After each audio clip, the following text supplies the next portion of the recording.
Donc cette conférence pour nous vient à point nommé, pour se poser peut-être de bonnes questions à un certain moment. Est-ce que les agendas stratégiques situés dans nos pays permettent de porter l'ambition de chacune de nos familles? Est-ce que les agendas stratégiques définis et adoptés, tels qu'en Côte d'Ivoire, donc pour le plan national de développement, il est partagé et perçu par les populations les plus reculées des centres de décision des grandes villes urbaines, par exemple? Est-ce que les défis quotidiens de nos familles sont perçus dans leur caractère subtil par le décideur politique?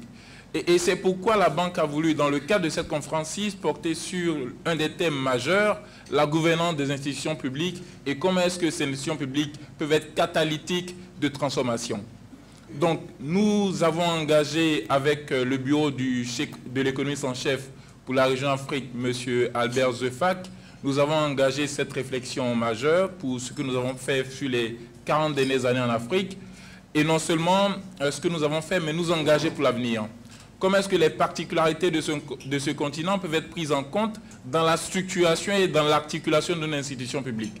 Comment est-ce que le dialogue au niveau local peut être porté au plus haut niveau donc, des décideurs publics au niveau central pour s'assurer que les communautés soient impliquées et fortement responsabilisées dans les défis qu'elles peuvent porter vis-à-vis du décideur public?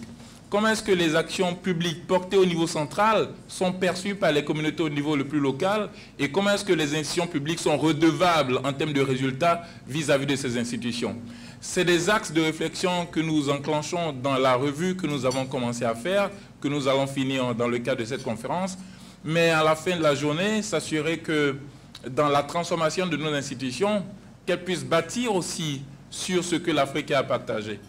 L'Afrique a su s'organiser au niveau traditionnel sur un certain nombre de particularités donc, générationnelles. Comment est-ce que ces particularités africaines peuvent intervenir dans la configuration des institutions publiques? Peut-être sont-elles des réflexions que les décideurs publics au niveau africain pourraient avoir dans leur agenda de transformation.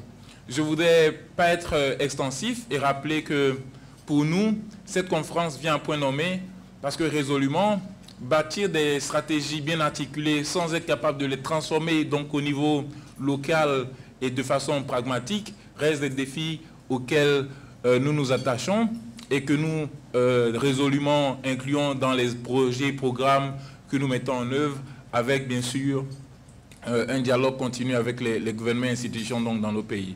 Je voudrais, Madame le ministre, rappeler l'engagement fort de notre vice-président, M. Mactar Diop, pour cette conférence.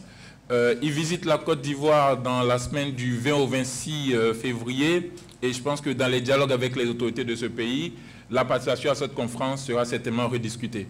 Je voudrais m'arrêter à ce niveau-ci et rappeler à chacun de vous que la Banque reste à la disposition des pays pour les accompagner dans la matérialisation et la transformation des ambitions légitimes de nos populations et de nos gouvernements. Je vous remercie.